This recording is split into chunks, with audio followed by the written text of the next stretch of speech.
জোর করে হয়তো কাউকেই ধরে রাখা যায় না। ভোরবেলা ঘুম থেকে উঠেই শাশুড়ি মা চলে গেল। বারবার বললাম আজকের দিনটা অন্তত থেকে যাইতে, কিন্তু কোনোভাবেই থাকবে না। এখান থেকে যাবে বাপের বাড়িতে তার বোনেদের কাছে। সব বোনেরা এক জায়গায় হয়েছে, সব ভাই বোনেরা এক জায়গায় হলে অনেক আনন্দ হয়, আর সেই আনন্দগুলো কোনোভাবে মিস করতে ইচ্ছে করে না। যাই হোক, রাতের খাবার ছিল তো সেগুলোই গরম করে দিয়েছিলাম। খাওয়া দাওয়া করার পরে আমার শাশুড়ি চলে গেল।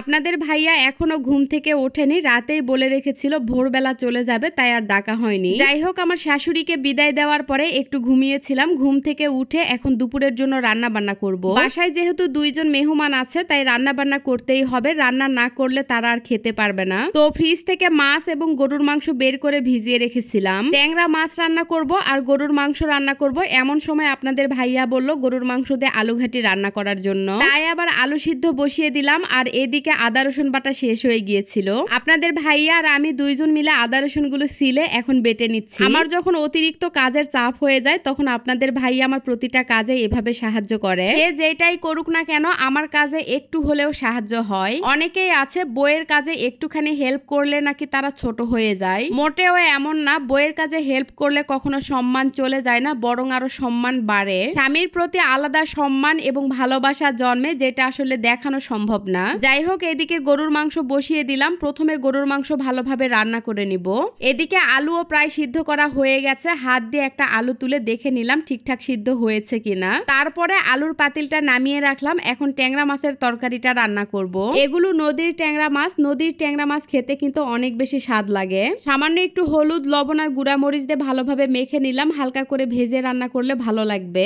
এদিকে দুই বাবা ছেলে মিলে আলুগুলো ছিলে নিচ্ছে। দেখেন আমার ছোট্ট আরিয়ান বাবুও আমার কাজে কত সাহায্য করে। সে কিন্তু তার বাবাকে দেখেই এগুলো শিখেছে। আসলে ছোট বাচ্চাদেরকে যা শিখাবেন, যা দেখাবেন সেগুলোই শিখবে। এদিকে ট্যাংরা মাছগুলোও ভেজে নেওয়া হয়ে গেল। তারপরে উঠিয়ে নিলাম। নতুন কড়াইয়ে আজকেই প্রথমবার রান্না করছি। মাছগুলো ভেজে নেওয়ার সময় মনে হয়েছিল হয়তো কড়াইয়ে লেগে যাবে, কিন্তু একটা মাছও লেগে যায়নি, কারণ কড়াই এবং তেল দুইটাই ভালোভাবে গরম করে নিয়েছিলাম। মশলাগুলো ভালোভাবে কষিয়ে নিয়ে কয়েকটা বেগুন কেটে দিয়েছি। তারপরে ট্যাংরা মাছগুলো দিয়ে ঝোলের জন্য পানি দিয়ে দিলাম। সেদিন বেগুন দিয়ে এভাবে কই মাছ রান্না করেছিলাম, খেতে ভীষণ মজার হয়েছিল। তাই ভাবলাম একইভাবে আজকে ট্যাংরা মাছের তরকারিটাও রান্না করব। গরুর মাংস তো রান্না করা হয়ে গেছে, এই পাশে ট্যাংরা মাছের তরকারিটাও রান্না করা হয়ে গেল।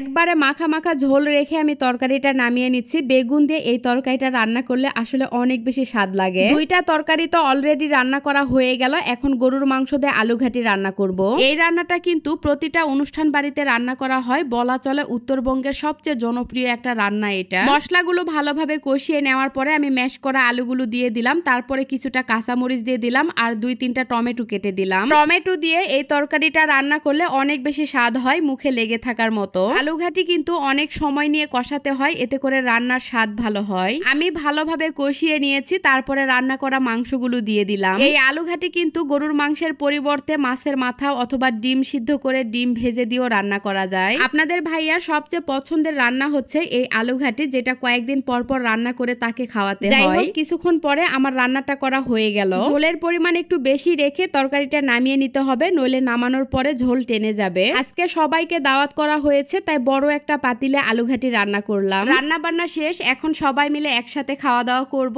তো আজকের মতো এখানেই বিদায় নিচ্ছি। সবাই ভালো থাকবেন, সুস্থ থাকবেন, আর ভিডিওটা ভালো লাগলে অবশ্যই শেয়ার করবেন। আল্লাহ হাফেজ, টাটা।